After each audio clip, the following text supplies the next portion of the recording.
Milena, boa noite. É, essa aula, ela fica gravada lá na plataforma? Fica gravada. Hoje eu mandei pra vocês que eu acabei de subir a segunda aula. Então tem um módulo só pra isso. Sempre que se vocês perderem, tiverem que sair no meio, vocês podem depois assistir toda a aula lá na plataforma. Boa noite, Miriam.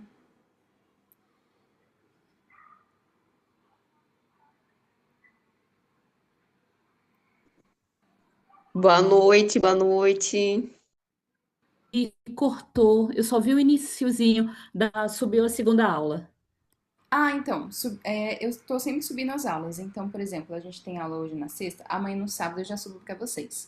Daí é lá no módulo Portões da Prática Budista. Tem todas as lives lá. Então eu tô fazendo e já tô subindo pra vocês. Tá bom? Ah, não, que ótimo. Eu vou tentar sempre conseguir, mas quarta-feira minha vida vai estar um inferno astral, então pode ser que eu não consiga Não, tudo acompanhar bem, ao acontece vivo. mesmo. É o que o Eric falou também, né? Muita gente estava entrando na Rinkai e achava que tinha que fazer todas as aulas. Não tem, né? Depende muito da nossa rotina, da nossa disponibilidade. O que a gente não consegue pegar, principalmente quando é aula teórica, a gente consegue pegar depois. Então, tudo que a gente faz ao vivo, tirando as práticas, que sempre é a mesma prática, não faz sentido eu gravar, né? Fica lá na plataforma. Então, vocês não perdem nada, Ok. certo?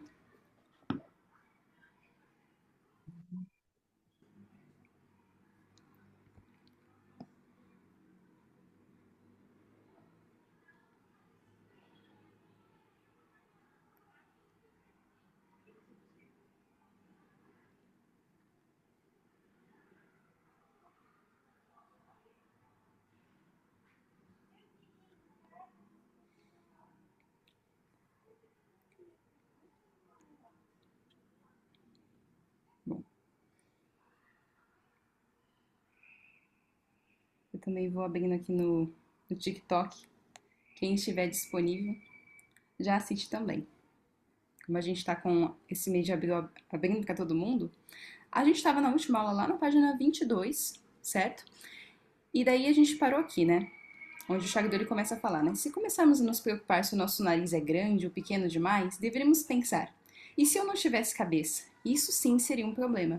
Aqui eu até cheguei a comentar desse ponto, dessa vaidade excessiva que, por exemplo, as redes sociais, se a gente colocar no contexto mais moderno, acaba criando na gente.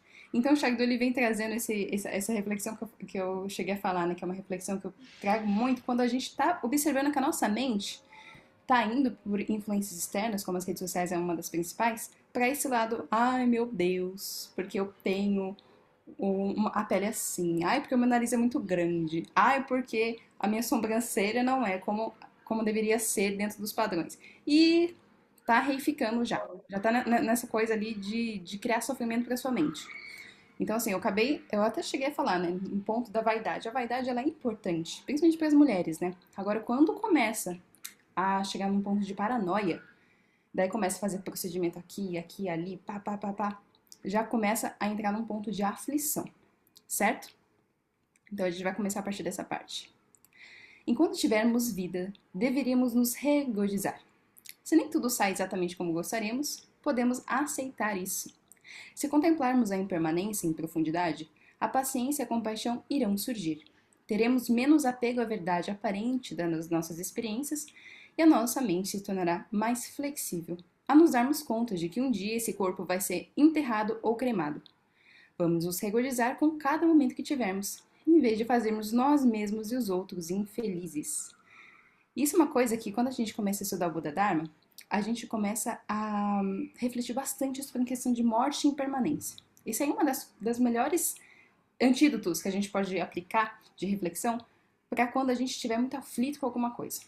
Ai, porque o meu nariz. Eu coloquei o exemplo, né, da vaidade.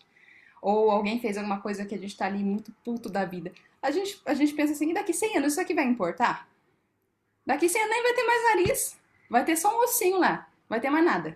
Por que, que eu tô me apegando tanto a essa questão? E a gente utiliza do próprio pensamento, como por exemplo esse sentido dos pensamentos relacionados à morte e impermanência, para contrapor os nossos pensamentos aflitivos. E aqui que a gente começa a aplicar os antídotos. Então, quando o Shagdo ele começa a falar dos antídotos, a gente fica pensando assim, é uma mágica, que uma luz vai vir aqui e vai acabar com todos os meus sofrimentos. Não é assim. Os antídotos é esse processo de refletir de novo e de novo e de novo e começar a desconstruir esse modo de pensamento que a gente tem comum e que causa tanto sofrimento pra gente, porque é sempre aflitivo. Então, sempre pense que um dos maiores e um dos melhores antídotos para muitas das nossas aflições, a maioria, a gente consegue cortar com morte e impermanência. E a gente vai também pensar sobre essa questão profundamente aqui. Então, assim, eu falo pra vocês, morte e impermanência seria às vezes uma coisa muito conceitual, né? Mas como assim eu contemplo sobre morte e impermanência? Então, a gente vai aprender aqui, conforme a gente vai estudando Portões da Prática Budista profundamente, como a gente pode utilizar desses antídotos e como que a gente pode pensar de forma correta para a gente desarmar as nossas aflições mentais. Então, para quem está entrando no TikTok agora, a gente está estudando Portões da Prática Budista. E daí eu vou lendo para vocês não estão vendo aqui. Quem está no Zoom comigo está vendo. E daí a gente vai comentando sobre os pontos principais, certo? Então, agora vivemos contaminados pela infecção do eu-meu, uma doença causada pela ignorância. Nossa atitude autocentrada e nossos pensamentos de alta importância tornaram-se hábitos muito fortes. A fim de mudá-los, precisamos alterar o nosso foco. Em vez de ficarmos preocupados com o eu todo o tempo, devemos redirecionar a atenção para você, ou ele, ou os outros.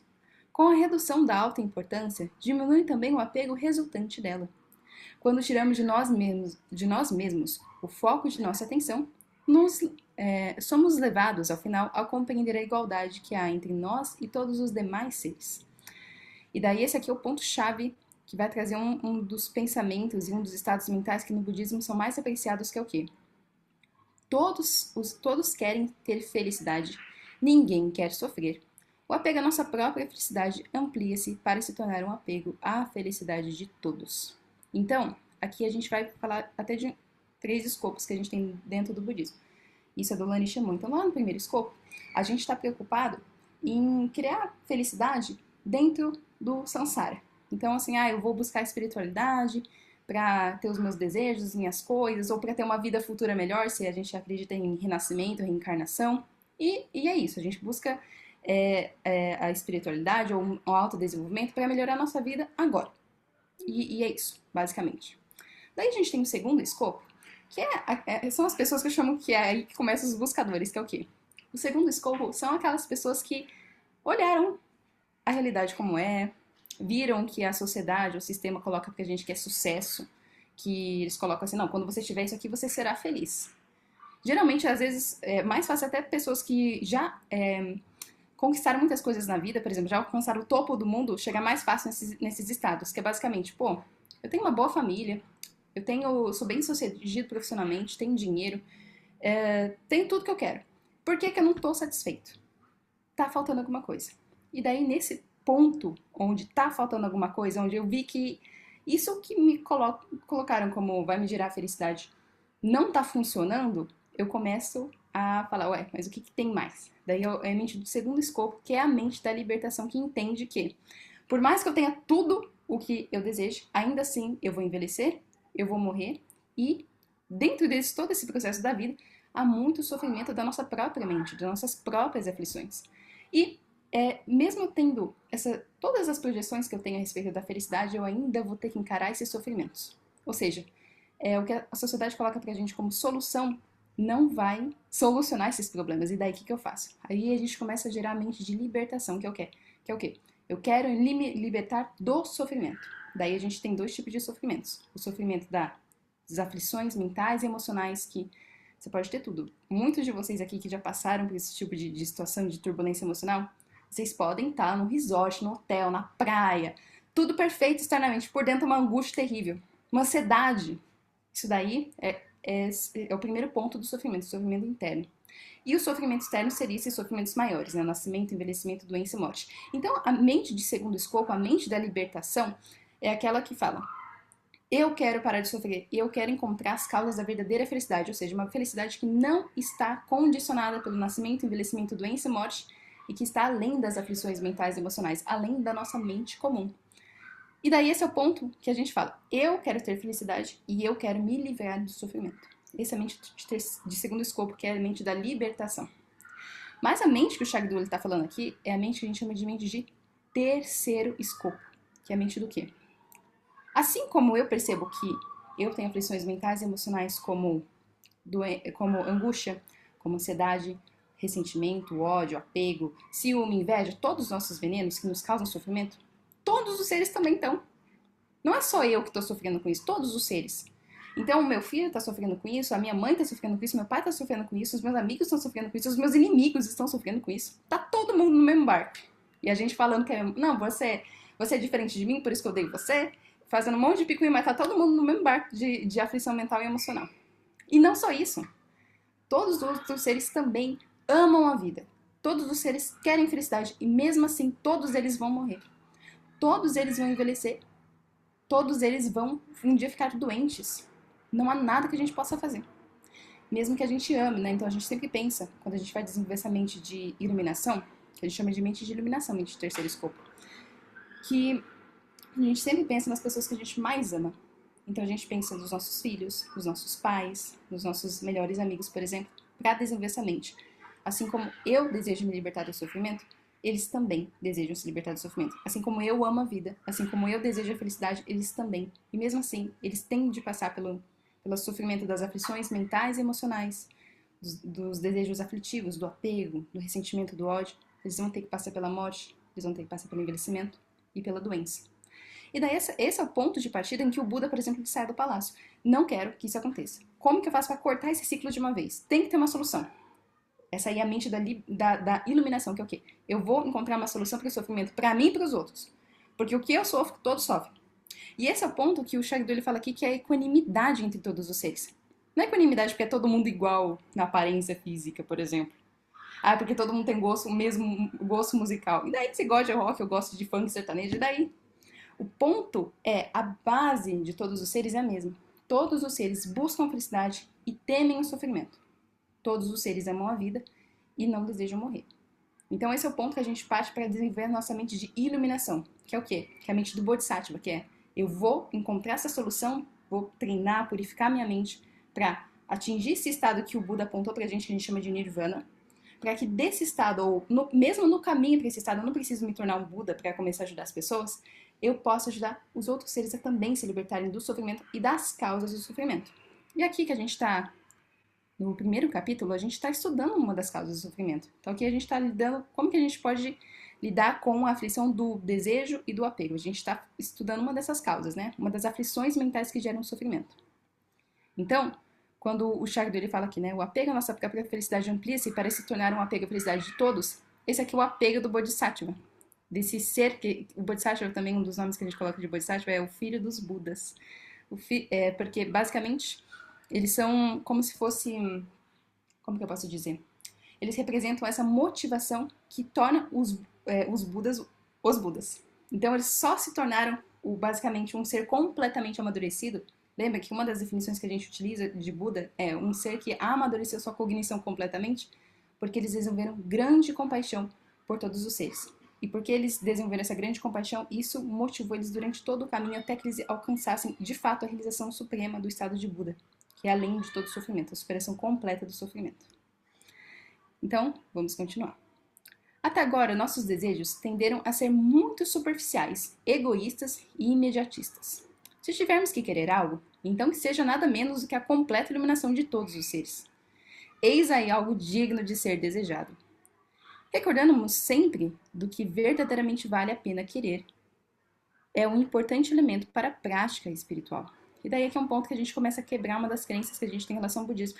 Não, budismo não deseja nada, não pode desejar nada. Até aconteceu isso uma época no Tibete, que basicamente eles se apegaram à noção de que para você atingir o estado de Buda, a iluminação, vocês não podem pensar em nada.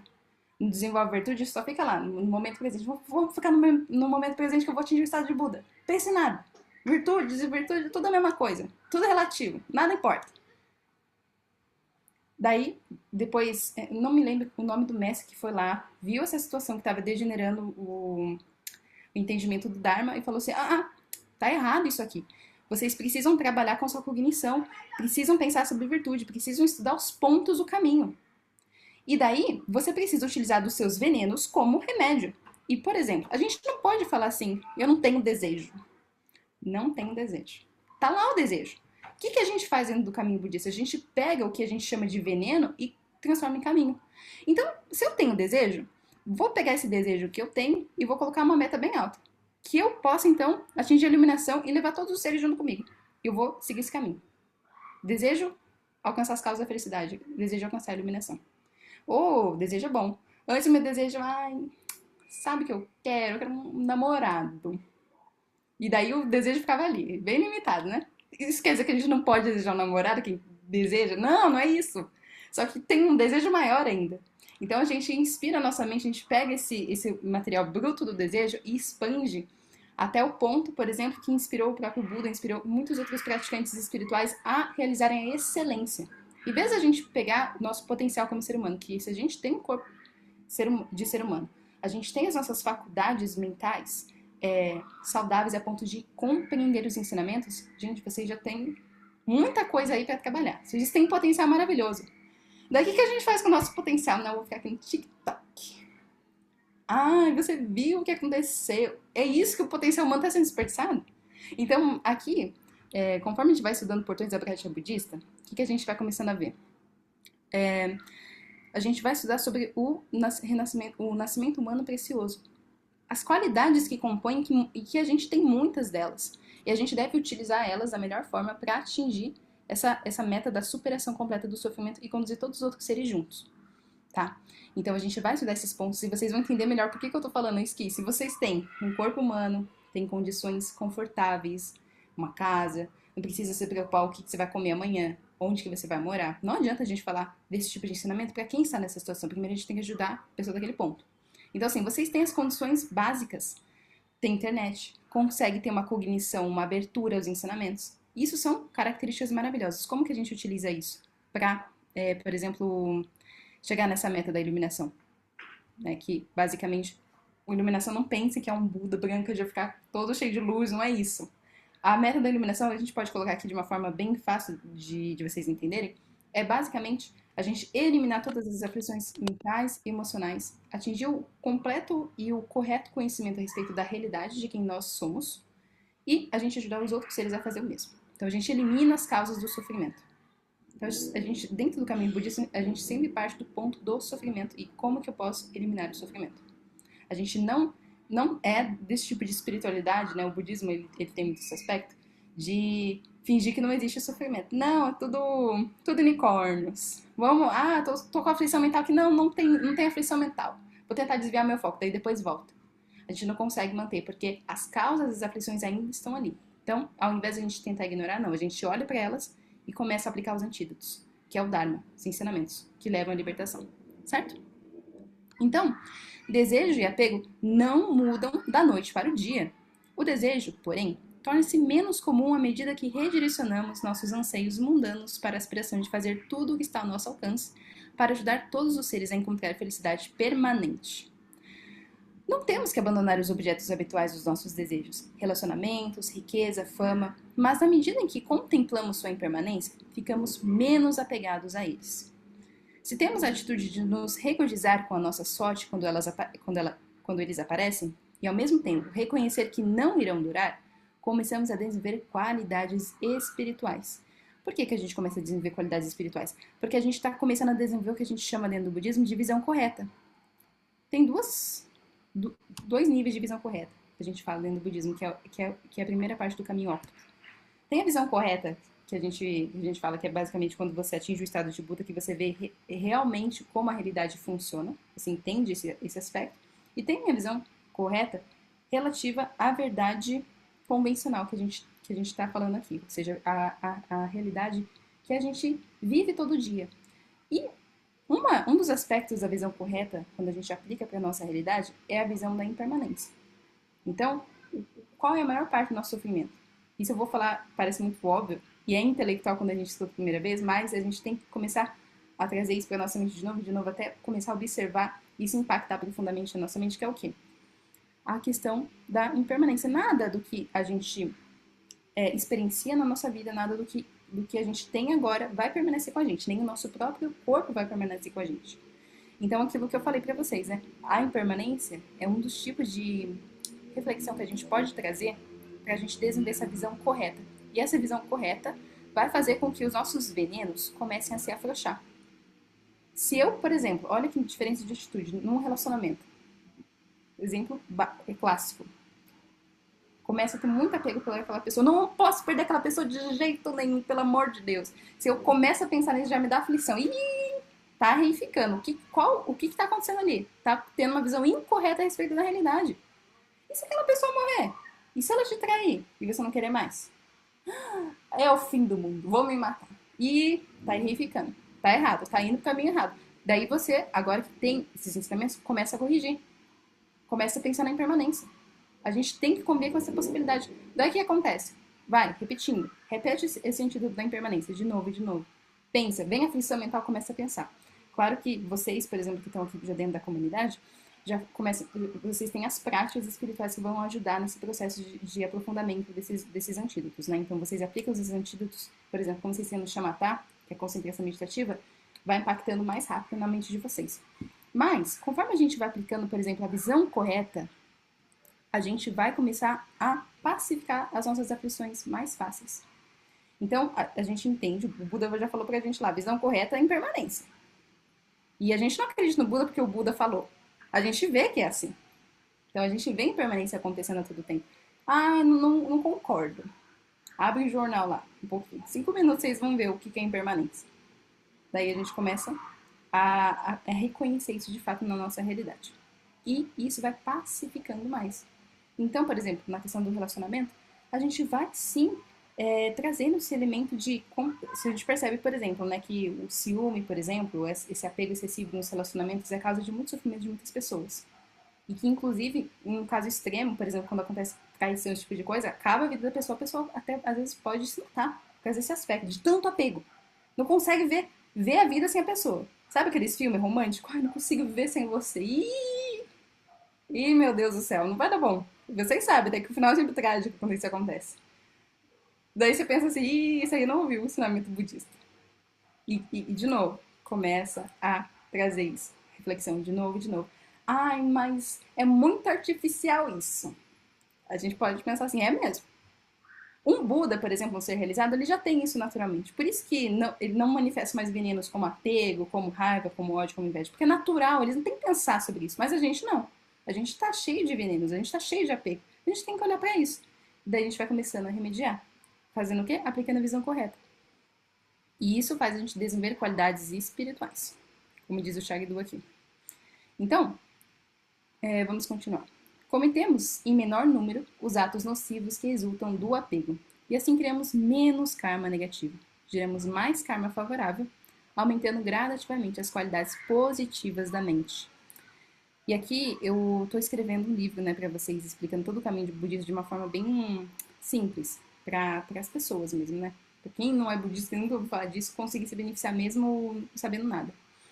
E daí eu trouxe o exemplo, né, de como os venenos eles podem fazer com que as consequências de uma ação ou de um veneno se tornem desastrosas. E eu dei um exemplo muito sério, que é o exemplo do feminicídio, por exemplo. Se a gente olhar a base disso, acabei de falar de apego, não falei? O que acontece no caso daquele? Eu sou tão apegada àquela mulher, eu não posso ver ela com outro homem. Eu tenho tanto apego a isso, tanto ciúme. Ciúme e inveja, na verdade, a gente fala que é o mesmo veneno em diferentes faces, que eu não posso ver. E daqui que eu faço? Tomo uma ação não virtuosa tremenda, que é matar. É a pior ação que você pode cometer no budismo. O karma resultante é muito pesado. Mas qual é a raiz? É a aflição. Bem pequenininha, né? Daí a gente começa a alimentar o ciúme. 1, 2, 3. A familiaridade com o ciúme. Não, é só veneninho aqui. Vai tomando 20 vezes, pensando. Às vezes, nesses casos que acontece, a mulher nem tava com homem nenhum. Mas assim, aquela ruminação, o que ela tá fazendo? Alimentando. Chega ao nível de uma ação grosseira. Então, o que vocês estão estudando aqui, na verdade, tem o poder, se as pessoas começarem a entender isso aqui, de realmente mudar uma sociedade. Imagina se a gente começa a aprender todo mundo começa a aprender os antídotos e começa a aplicar os antídotos das aflições. Se não tem aflição, não tem ação negativa. Começa a diminuir, pelo menos. Não vai mais para o corpo, que é o quê? A gente agir de uma forma negativa no mundo. Não vai mais para a fala, começa a menos discussão, menos brigas. E logo começa a acessar na mente, se a gente tem uma prática do Dharma bem profunda. Então isso aqui parece assim, ah não, desejo, apego, já ouvi isso antes. Não, não, não, não, isso aqui é a raiz do problema e da solução também. Então a gente começa a dar uma outra importância para os ensinamentos, quando a gente começa a olhar por essa ótica. Se todas as ações positivas e negativas começam ali com uma aflição ou um tipo de ação mental virtuosa, por exemplo, que é motivado por compaixão, por generosidade, por amor, que vai gerar boas ações, e no caso das aflições, que vão gerar mais ações. Se a gente percebe que essa é a raiz, a gente começa a mudar elas conforme a gente vai aplicando os venenos, os antídotos. Certo? Então, com o tempo, com o amadurecimento da nossa prática de meditação, podemos tentar algo diferente da contemplação. Diferente de usar o pensamento para transformar o pensamento. Podemos usar uma abordagem que revela a natureza mais profunda das emoções no momento em que estas surgem. Se você estiver no meio de um ataque de desejo, alguma coisa capturou sua atenção e você precisa tê-la, não conseguirá se livrar do desejo tentando reprimir. Isso aqui é um ponto muito importante. Não adianta, não funciona. Vai virar uma bomba, uma hora vai estourar. Em vez disso, você pode olhar para através do desejo, começando a examinar o que ele é. Quando o desejo aparece na mente, pergunte-se: de onde ele vem? Onde ele permanece? Será que ele pode ser descrito? Será que ele tem cor, forma ou contorno? Quando desaparece, para onde vai? E aqui eu quero dar um adendo, tá? Esse tipo de reflexão, por mais que ela seja muito interessante da gente testar, vocês vão observar que é muito difícil de você funcionar se você nunca meditou antes ou se você é praticante de meditação iniciante. Porque quando você vai aplicar isso na prática, sem uma base de shamatha, ou seja, de concentração meditativa profunda, e também sem uma base até de conhecimento intelectual mesmo, não funciona. Não funciona porque eu já testei, tá? Então tudo que eu falo pra vocês e que a gente também passa na Engai é o que a gente testou e que o negócio funciona mesmo. Então aqui, isso funciona, funciona se você é um grande praticante de shamatha, né? E de meditação em si, né? Daí depende da atração que você é. Mas, por exemplo, aqui é só mediante a muito treino de meditação. Por isso que o Shagdan mesmo fala aqui, né, no começo. Se você é um praticante de meditação há um tempo. Mas é interessante, né? Uma reflexão interessante, mas ela só vai funcionar mesmo conforme a gente vai desenvolvendo a nossa prática, certo? Então, essa é uma situação interessante. Você pode dizer que o desejo existe, mas se procurar pela experiência, não conseguirá tocá-la com as mãos. Por outro lado, se dizer que ela não existe, estará negando o fato óbvio de estar sentindo o desejo. Você não pode dizer que existe, nem pode dizer que ele não existe. Você não pode dizer que valem ambas ou nenhuma das opções, que o desejo tanto existe como não existe, ou que nem existe, nem não existe. Esse é o significado da verdadeira natureza do desejo. Está além dos extremos da mente conceitual. O que nos coloca em dificuldades é a nossa incapacidade de compreender a natureza essencial de uma emoção quando ela surge. Uma vez que conseguimos fazer isso, a emoção tende a se dissolver. Então não estaremos reprimindo nem incentivando-a. Estaremos simplesmente olhando com clareza para o que ocorre. Como eu falei aqui, a gente precisa ter já um conhecimento intelectual e também de concentração meditativa em desenvolvimento para a gente conseguir ter essa experiência. Senão a gente vai tentar e não vai dar certo. Tá? Mas assim, eu deixo isso como exercício para vocês começarem a pensar, por exemplo, surgir uma emoção perturbadora. Começa a examinar de onde que ela vem, por que ela vem. Começa a fazer essas perguntas antes de agir. Porque isso já é um hábito muito bom, que vai ser muito benéfico quando a gente começar a, de fato, ver as coisas. Então, eu vou dar um exemplo para vocês. De ação mental e, basicamente, quando a gente planta um pensamento, aquilo já se manifesta. E depois que a gente se torna praticante, parece que tudo que a gente pensa ou a gente intenciona fazer uma coisa, seja positiva ou negativa, já manifesta assim, pá! Já amadurece o cara bem rápido. E daí teve uma situação ontem, acho que eu contei pra vocês, né? Acho que a Miriam tava aqui, que eu tava passando lá na porta daqui do prédio, e daí o moço não segurou a porta pra mim, fechou a porta. Eu falei, poxa, ele nem segurou a porta pra mim. Devia ter segurado, não segurou. Nossa, que falta de gentileza, né? E daí eu tive um pensamento aqui de raiva. Como assim? pra mim, eu sou tão importante, né? Nosso eu, já parece eu. A gente tem que ter consciência disso. Esse é o primeiro passo, a consciência. Manifestou lá o veneno mental da raiva. E daí, no mesmo momento que isso aconteceu, um moço estava vindo atrás e eu não vi ele e fechei a porta, quase na cara dele também. E karma, hein? Manifestou na hora a situação. Daí o que eu fiz? Opa, corrige, Milena. A própria raiva já criou uma situação em cima. Corrige, Milena. Fui lá e abri a porta pro moço. Daí sabe o que aconteceu mais interessante de tudo? E quando eu tava lá na escada, o moço que não tinha abrido a porta pra mim, simplesmente falou assim, não, moça, vai lá na frente, sobe a escada primeiro do que eu. Deu, ué, mas não é o mesmo homem que não abriu pra mim e que não tava sendo gentil? Por quê? Eu vi que manifestou a raiva. Provavelmente eu já tinha alguma causa ali, né, naquela situação em específico. Já tinha uma causa pra aquele ser não ser gentil comigo, porque tudo que acontece com a gente, e que a gente atrai aquela situação de uma forma que positiva ou não, a gente já criou alguma semente kármica para aquilo se manifestar, senão não manifesta. Não manifesta. Não tem como uma coisa não acontecer se a gente não criou causas e condições para que isso se manifeste. Então, provavelmente já tinha. Daí surgiu a situação. Surgiu a raiva, né? Que é a minha familiaridade. Mas depois eu já vi e corrigi. Já comecei a mudar o estado. Não, peraí, eu não posso agir da mesma forma. Vou agir com compaixão. O mesmo ser que agiu com total indiferença e depois age com compaixão. Não é muito estranho? Esse é o significado que a gente tem quando a gente fala de vacuidade. Momento a momento. Simplesmente a gente muda o nosso estado interno, a nossa intenção, e a realidade começa a se configurar dessa forma.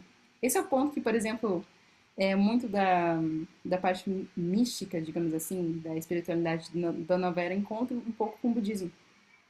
Né? Que a gente fala, a mente cria a realidade. Eles não estão errados quando tá falando isso. O problema é que não tem método, né? Porque começa a acontecer um monte de coisa lá, e aí? Começa a manifestar as aflições do mesmo jeito. Então, esse é o ponto que o budismo vai trabalhar. Ele vai ter método pra gente transformar. E não é só pra ficar, não, vou ficar criando aqui as minhas realidades. Uhul, a realidade de unicórnios e paraíso. E daí depois vem a morte, e aí? Então o budismo ele já é mais realista nesse ponto. Não vai resolver o problema, criar a realidade bonitinha, porque existe o sofrimento de qualquer forma. Vai existir as aflições. Enquanto existem as aflições, existe causa para o sofrimento. Certo? E daí, vamos continuar. O que nos coloca em dificuldade é a nossa incapacidade de compreender a natureza essencial de uma emoção quando ela surge. Uma vez que consigamos fazer isso, então o primeiro passo aqui é ter a consciência de quando a emoção surge, não negue ela. Observe, primeiro crie consciência. A maioria das pessoas não tem consciência. Então o primeiro passo é criar consciência. A emoção tende a se dissolver. Então não estaremos reprimindo nem incentivando. Estaremos simplesmente olhando com clareza para o que ocorre. Se deixarmos de lado um copo com água turva por algum tempo, os sedimentos irão se assentar por si só e a água ficará transparente. Em vez de julgarmos a experiência do desejo, olhamos diretamente para a sua natureza, o que se chama liberá-lo em sua própria base. Isso aqui, como eu falei para vocês, fica um pouco difícil quando a gente não tem um treinamento prévio dentro das práticas do Dharma, mas isso aqui é um conselho bem legal que o Shagdu dá. Principalmente quando a gente está em situações onde a gente está sendo inflamado por algum desejo, não só um desejo, mas, por exemplo, uma aflição de raiva, esse tipo de coisa. Os mestres falam assim, não age, para, como se você fosse um pedaço de madeira inerte. Para, naquele momento. Deixa a água assentar, daí você age. Por quê? Porque quando você age a partir de uma aflição, ou seja, gerou a intenção ali, aflição de raiva, por exemplo. Muito fácil da gente conseguir ver esse exemplo. Surgiu a minha aflição de raiva. Comecei a intencionar, vou aplicar essa minha aflição de raiva em relação a outra pessoa, falando uma coisa muito ruim pra ela. Pá. E daí o que vai acontecer? Qual foi a emoção que partiu todo esse processo de ação de eu chegar a falar de uma forma errada? Raiva. O que vai vir? E ia começar uma discussão tremenda. Daí depois que passa, sabe o que a gente fala? Desculpa, foi na hora da raiva. Mas daí o negócio já tá feito, né? As palavras não ditas. Então esse é um conselho bem legal. Vocês lembrem do exemplo do tronco de árvore. Antes, às vezes, de manifestar ali uma situação que a gente quer agir com a familiaridade das nossas aflições, para um pouco. Ver que forma a gente pode agir sem que se manifestem essas aflições. Isso não quer dizer que a gente vai ser passivo, tá? Mas a gente não precisa agir, e é melhor que a gente não age quando a gente está sob o domínio de uma aflição muito forte. Porque a chance de você falar merda é muito grande. E o negocinho que é assim fica desse tamanho. Daí depois que passa a aflição, você tem mais um julgamento mais correto a respeito da realidade, daí você toma a sua atitude. Não é você ser passivo. Budismo não é ser passivo. Ah, não, aceita tudo. Paz e amor. Isso não é budismo, não. É você agir com sabedoria. E pra gente agir com sabedoria não pode ser sobre o domínio das aflições, senão a gente faz merda. Certo? Eu falava, ó, tem aqui o pessoal do TikTok, eu era muito assim, falava muita coisa na hora da raiva, melhorei muito, olha, já criou consciência e o primeiro passo, criar consciência.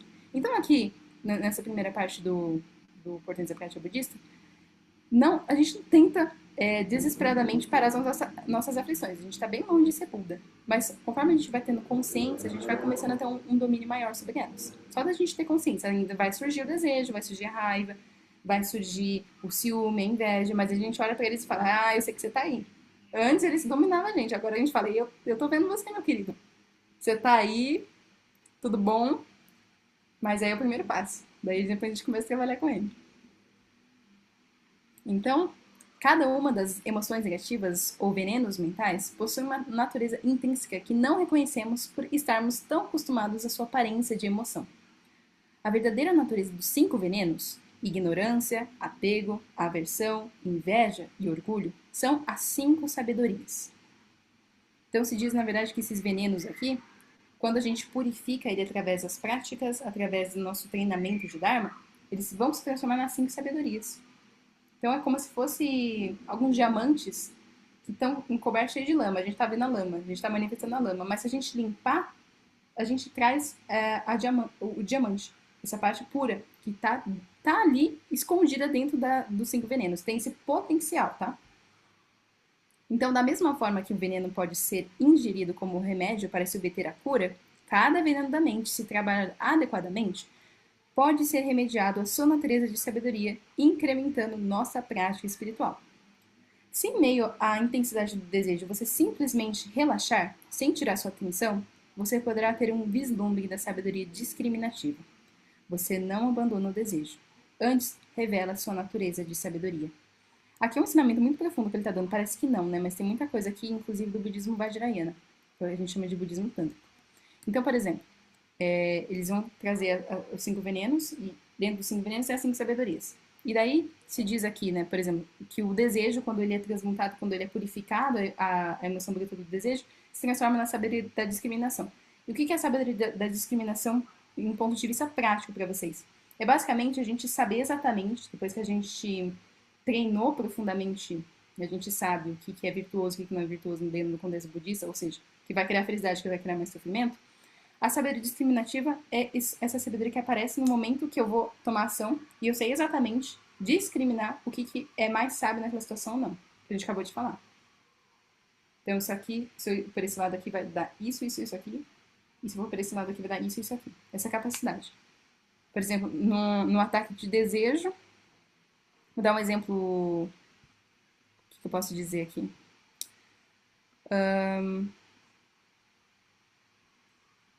Então, exemplo do ataque de desejo. Ah, já sei. Tava fazendo low carb. Diminuir os carboidratos. Daí eu tava com uma vontade de comer doce, muito grande. Só que quem já fez essa dieta sabe que quando a gente come doce, acontece várias reações químicas no nosso corpo e daí a gente vai sentir fome e vai querer comer mais doce.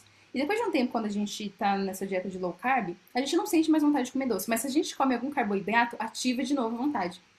Então, a sabedoria discriminativa é uma forma prática aqui pra vocês. É basicamente assim. Será que compensa eu comer esse doce? Porque eu sei as consequências. Então, se eu comer esse doce, eu sei que eu vou querer mais doce depois. Mas assim, daí se eu escolho comer, o karma vem. Beleza. Se eu aceito, eu sei que eu vou ficar com vontade de comer, vou quebrar a dieta. Beleza, eu aceitei. Pronto. Foi pro lado errado. Depende, né? Depende. Eu aceitei, pelo menos eu tava consciente. A sabedoria discriminativa é isso. Tá? A gente sabe exatamente ali as consequências daquela ação, mais ou menos, e decidir da melhor forma. Totalmente contrário do desejo, né? Descontrolado. Não, eu quero prazer, eu quero prazer, eu quero felicidade, fazer um monte de coisa lá. Bom, agora a sessão de perguntas. É muito legal esse dentro do livro do Portões da Prática Budista, que é essa sessão de perguntas dos alunos. Perguntas que a gente tem, né? Quando a gente começa a ler. Então, pergunta. Não estou certo de que entendo o que o Senhor quer dizer com liberar uma emoção em sua própria base. Resposta. Quando uma emoção aparece, é nosso hábito ficarmos envolvidos em analisar e reagir à sua causa aparente. O objeto externo. Se em vez disso, nós simplesmente, sem apego ou aversão, ódio ou envolvimento, descansarmos a emoção, iremos revelar e experienciar sua natureza de sabedoria. Quando estamos nos sentindo com um rei na barriga, em vez de nos entregarmos ao orgulho ou afastá-lo, relaxamos a mente e revelamos a natureza intrínseca do orgulho, que é a sabedoria da equanimidade. Ao trabalhar com as emoções, podemos empregar diferentes métodos. Quando nossa mente está mergulhada na dualidade, na percepção sujeito-objeto, podemos cortar o ferro com o ferro. Aplicamos um pensamento positivo como antídoto a um negativo. O apego à felicidade dos outros como um antídoto ao apego à nossa própria felicidade.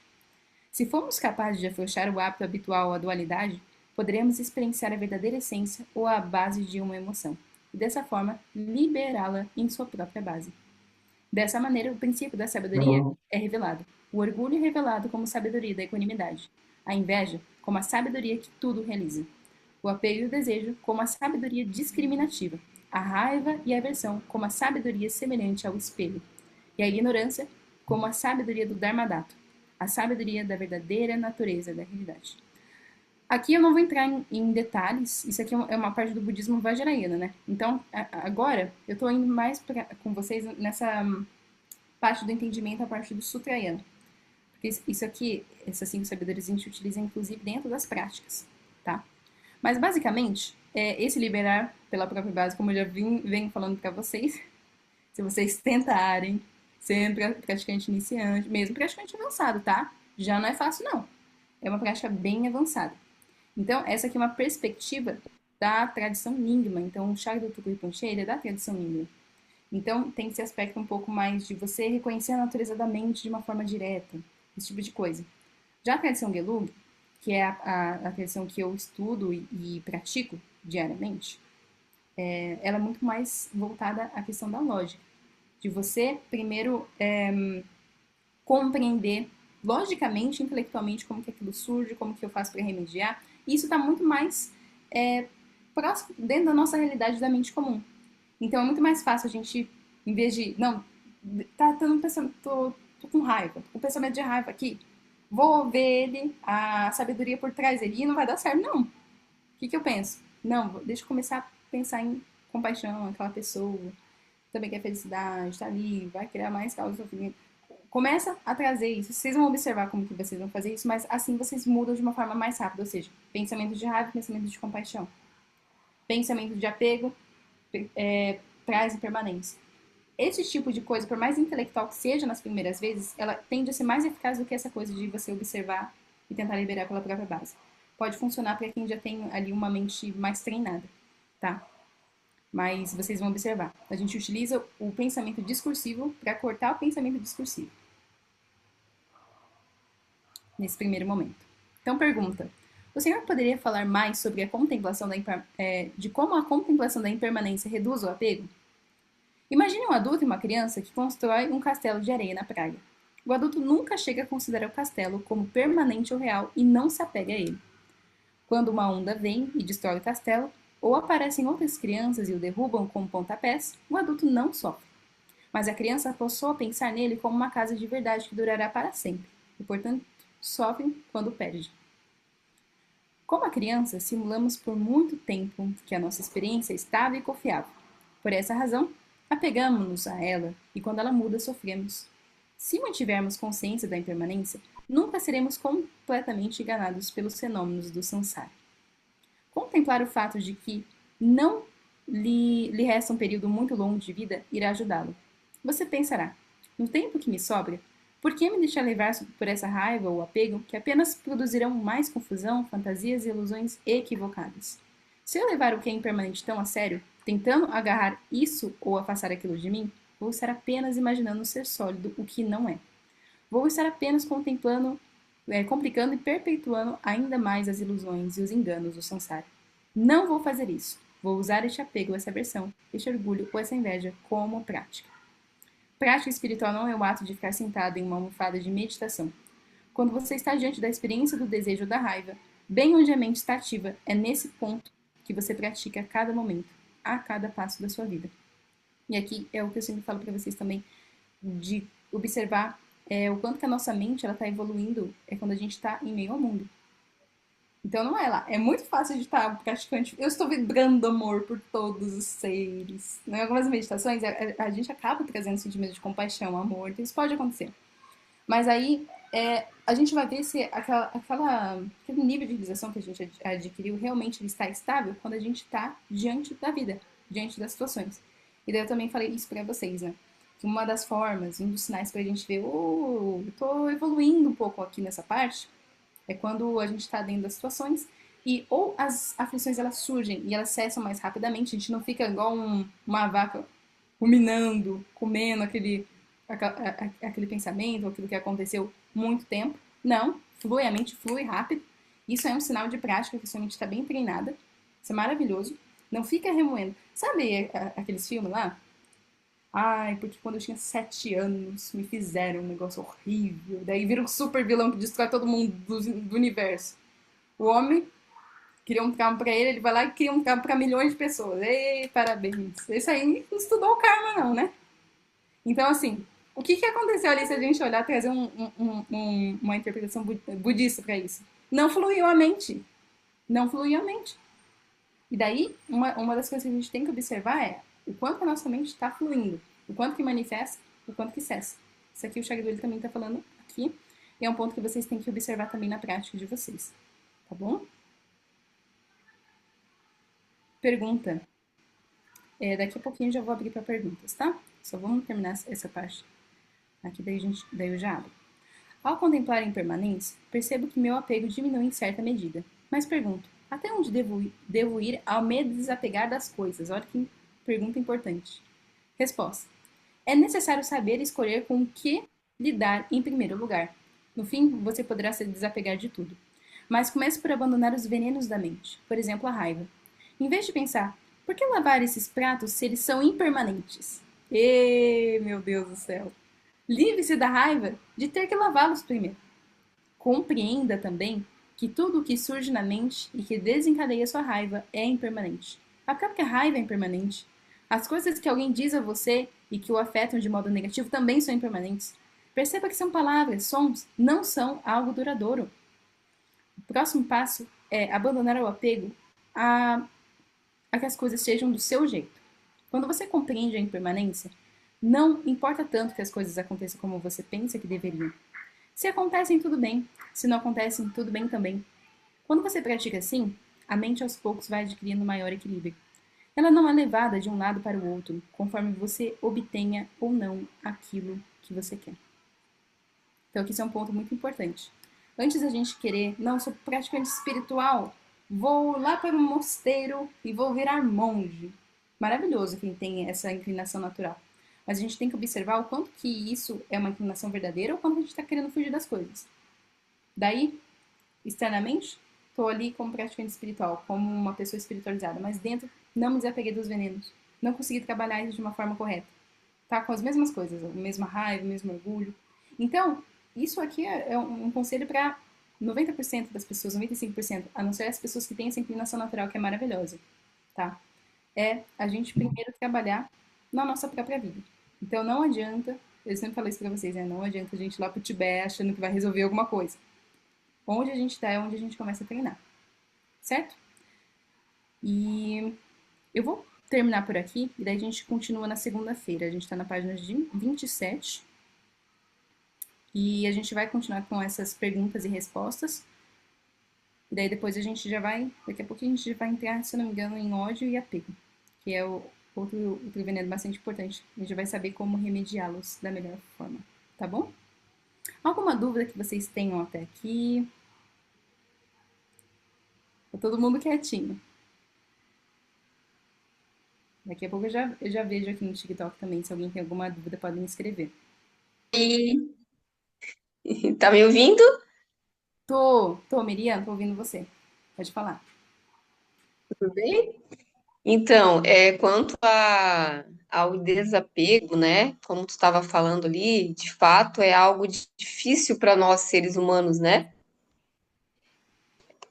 E eu já estudei bastante. Eu acho que tu conhece o Sadhguru também. Conhece o Conheço, Sadhguru? conheço, muito famoso. Então, eu antes, né, de estar começando a estudar o budismo, eu escutei muito ele. E ele fala muito sobre isso mesmo, né? Tipo, a gente desapegar das coisas, porque quanto mais desapegado a gente for, menos a gente sofre.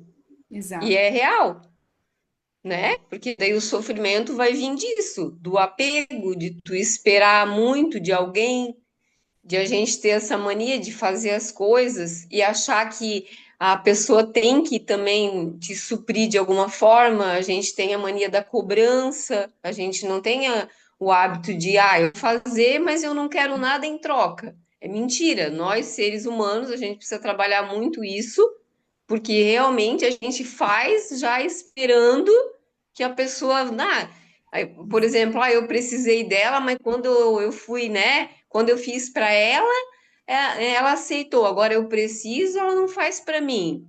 A gente tem esse hábito de fazer isso, né? De ficar Certeza. esperando. Natural. Então não é algo, eu acho que é algo que a gente tem que treinar bastante assim, para a gente poder fazer de coração aberto, né? Sem esperar nada, porque daí o nosso sofrimento vai ser, né, muito menor, né? Digamos assim, é claro que a gente não vai, não vou sofrer por nada. Isso não existe, né? A gente sabe, só que a gente vai tentando evoluir devagar, né? E a forma como você lida com o sofrimento conforme você vai praticando é também muito diferente. E daí um ponto muito importante que, assim, a gente pensa, desapego é a gente abandonar todas as coisas externas. Não é isso. É basicamente a Uhum, gente ter um desprendimento das coisas, por mais que a gente tenha elas. Porque por mais que a gente, por exemplo, possa desapegar de tudo, ainda a gente vai ter ali a raiz do apego. É só surgir um outro objeto. Às vezes o objeto do apego, ao invés de agora ser as minhas roupas, alguma coisa externa, por exemplo, dá um caso do monge, né, um praticante espiritual que decidiu por esse caminho. Agora vai ser o meu orgulho em relação à minha autoimagem. Não que os monges sejam assim, tá? Mas é um exemplo. Ou seja, eu posso me desapegar de tudo externo, mas ainda assim o meu apego ele vai encontrar outro objeto, porque a aflição, a raiz da aflição ainda está ali. Então, isso não é uma uhum. atitude válida. E daí a gente também pode entrar dentro desse ponto que você falou, né? Mas eu fiz um monte de coisa pra pessoa, quando foi a vez dela me fazer, daí ela não fez. E apego, hein? E apego. Será que foi realmente por essa ação também? Será que você não fez aquela ação Pois é. pra você se sentir bem consigo mesmo? Olha como eu sou bom, olha como eu sou compassivo, O caridoso. ego, né? O ego. O Exatamente. ego. Isso é uma coisa que a gente tem que observar antes. Porque, assim, uma coisa que a gente tem que trazer na nossa mente, a gente não pode controlar as ações e a reação das outras pessoas. Mas se a gente está Hum, passando uma situação onde, de alguma forma, a gente está se sentindo mal, que uma pessoa fez mal, a gente analise primeiro como, o que estava na sua mente, se você conseguir lembrar, o que estava motivando aquela ação, qual que é a minha motivação? Porque isso, de alguma forma, vai voltar pra gente, entendeu? Então, assim, e generosidade, qualquer virtude que a gente plante, às vezes não pode voltar para nós pela via daquela pessoa, mas volta de outra forma. Então, nenhuma virtude é perdida. Mas eu fui tão generosa com aquela pessoa sim. e aquela pessoa foi tão mesquinha comigo. Se foi virtude mesmo, teve uma ação pura, não se preocupe, porque vai voltar. Vai voltar essa generosidade. Não O que a universo pessoa é já faça a perfeito, né? generosidade querendo voltar, né? Porque daí já tá corrompida a ação. Mas assim, se foi puro, Sim. se você fez aquela ação com uma intenção de amorosidade, com uma intenção de compaixão, você já plantou virtude, já criou um método absurdo ali. Professora, Não se preocupe. Tem que ter esse desprendimento também. Então, nessa situação, a gente pode tirar esse ensinamento também. E essa percepção do qual é a minha motivação de estar fazendo o que eu estou fazendo. Vamos ver se tem uma aflição, às vezes é um orgulho disfarçado de bondade, ou se é realmente uma intenção pura. A gente começa a perceber, e a gente sabe. Sabe aquele meme?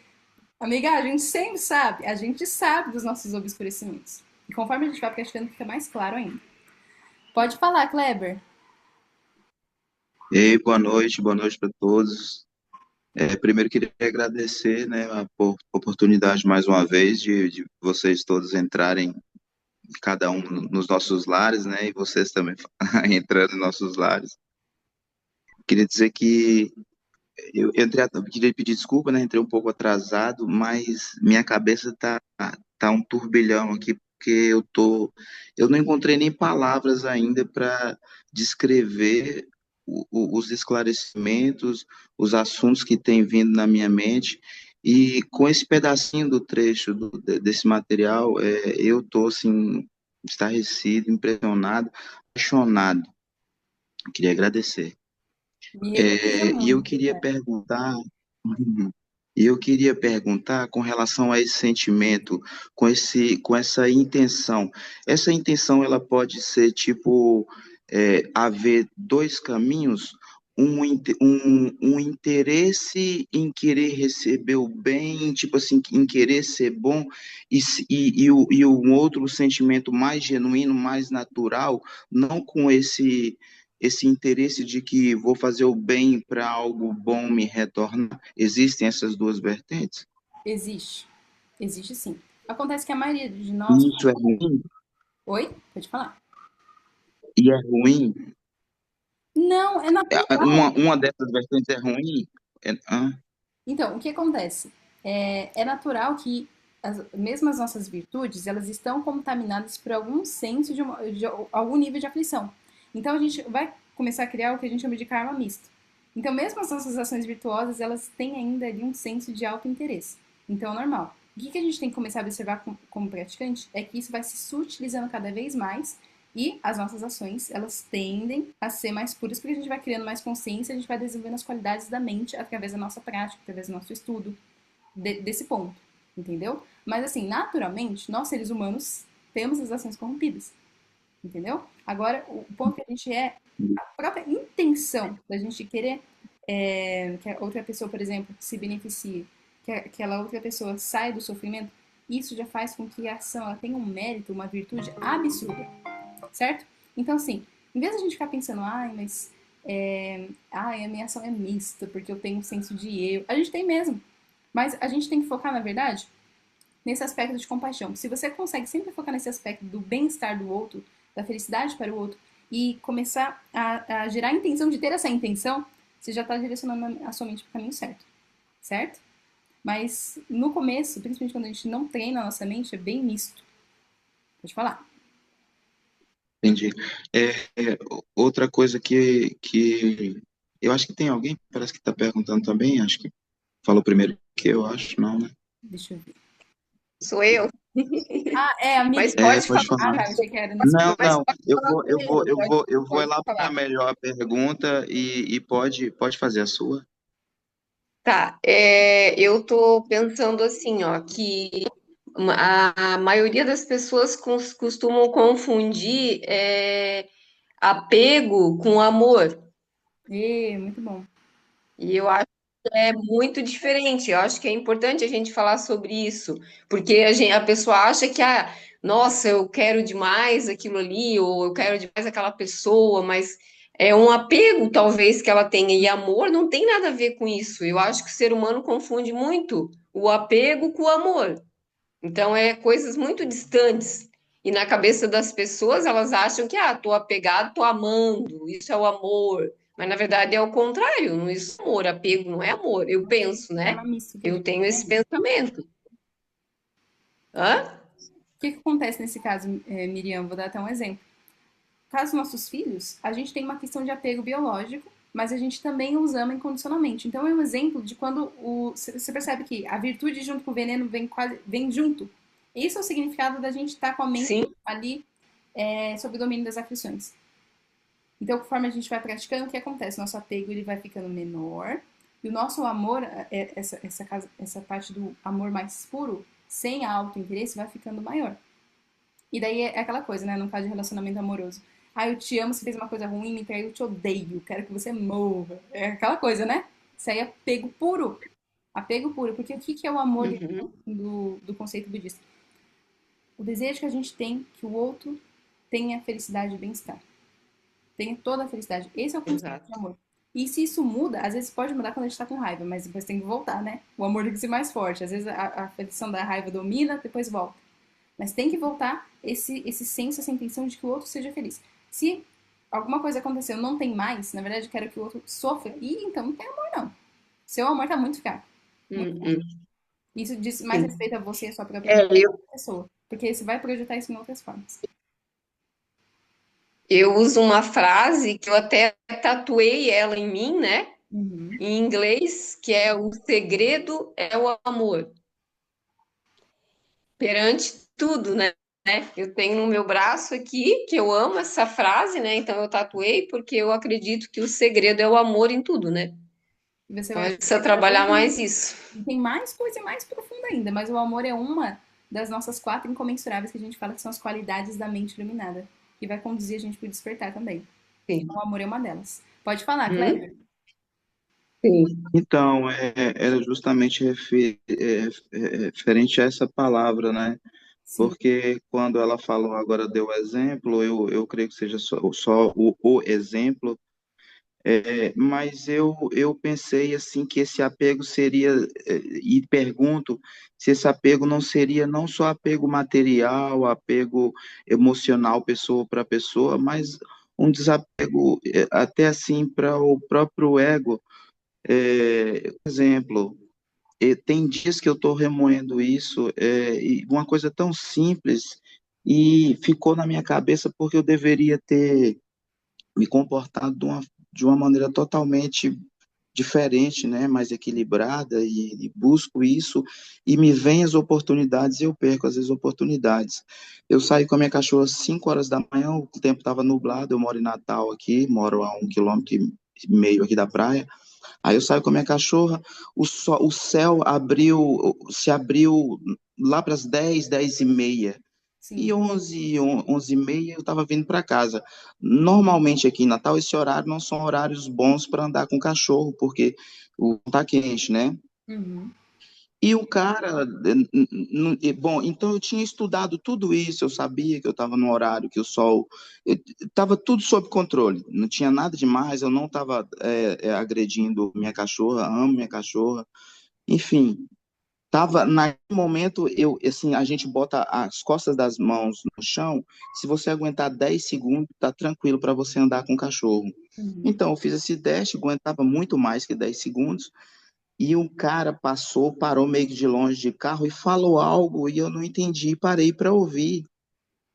O mais bonito que eu vou falar, o mais bonito que ele me chamou foi filha da puta, mandou eu tirar o chinelo, que eu andasse sem chinelo e tal. E naquele momento, eu respondi do mesmo nível. Então, e infelizmente isso é meu, principalmente às vezes em debates, em assuntos controversos, assuntos polêmicos, Uhum. eu tenho isso e sinto que eu preciso desapegar, que porque eu não tinha precisão eu estava ciente de tudo, eu não tinha precisão nem de xingar, nem de explicar também, porque não tinha precisão. Eu Uhum. acho que eu deveria ter, assim, na cabeça de todos aí, como se comportariam, ou você como se comportaria, né? Me comportei totalmente errado. Seria esse também um desapego que eu teria que buscar? Isso é também um desapego, seria uma coisa que eu tenho que trabalhar e não só uma coisa material, esse apego, na verdade? Você chegou num ponto que é o ponto X da questão, Kleber, que antes do apego às coisas materiais, ou apegos emocionais, a gente tem o apego ao nosso próprio eu. Então, nesse caso, o que aconteceu? Nossa, escrevi ontem sobre isso, inclusive. O cara xingou você e isso atacou o seu eu, a sua percepção de eu. Eu não sou filho da puta. Como assim você fala assim de eu, o grande eu divino? A gente tem esse eu divino dentro de nós, que se acha perfeito. Então, qualquer coisa que venha atacar verbalmente nesse caso, a gente se sente extremamente ameaçado. Então, foi isso que aconteceu. Agora, sim, esse aí, esse apego ao eu é o ponto que você fica uma vida inteira treinando para começar a dissolver ele aos poucos. Então, assim, não se culpe às Então, vezes por. só nesse pedacinho de assuntos, só nesses assuntos aí que você tem me abordado, você sabe como que eu estou me sentindo? Extremamente envergonhado, extremamente necessitado de entender mais das coisas, Uhum. que são coisas tão simples que você olha, meu Deus, que coisa ridícula, por que que eu fiz isso? Por que que eu me comporto dessa forma? Eu tô você tá com as 10 luvas, tacam na minha cara assim, sabe? Não é eu que tô fazendo isso, não. É o que a gente chama de guru interno.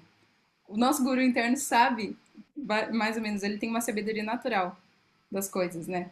Então, assim, o nosso guru interno, ele começa a falar, ô, corrija aqui, ó, corrija ali.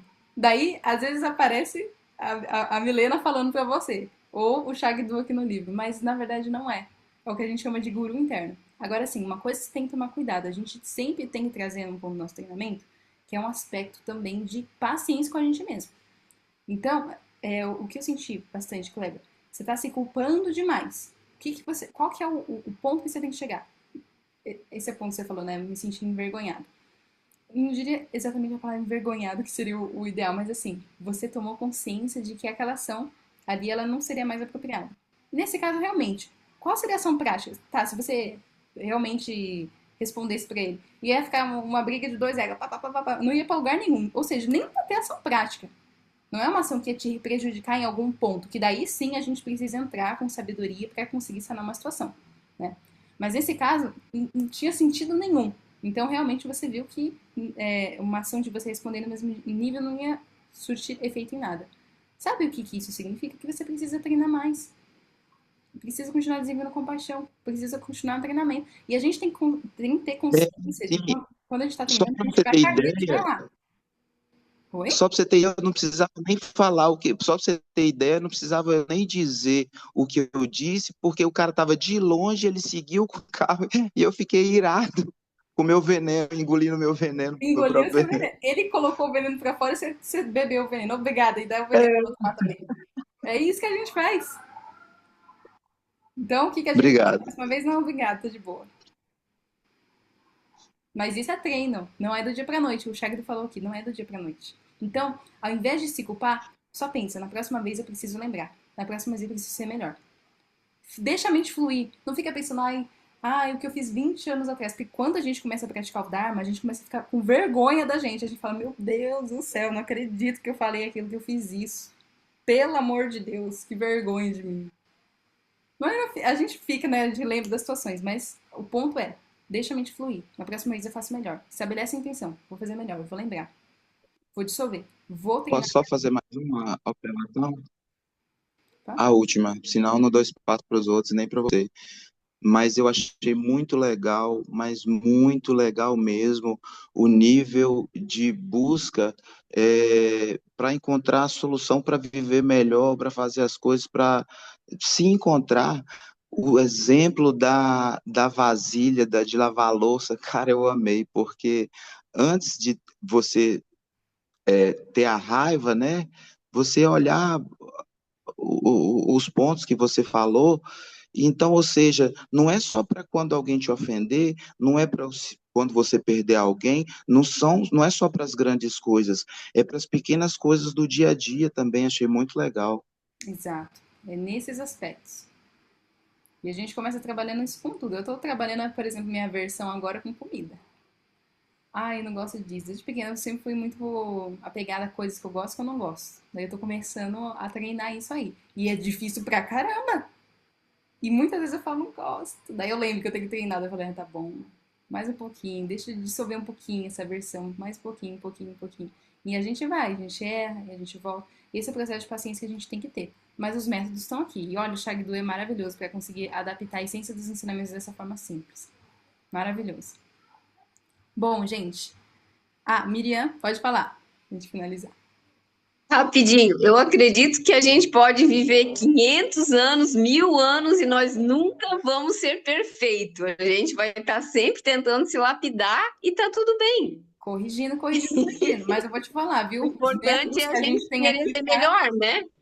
Olha, muito bom, mas olha, eu vou te falar, os métodos que a gente tem aqui, o processo é bem rápido. Bem rápido.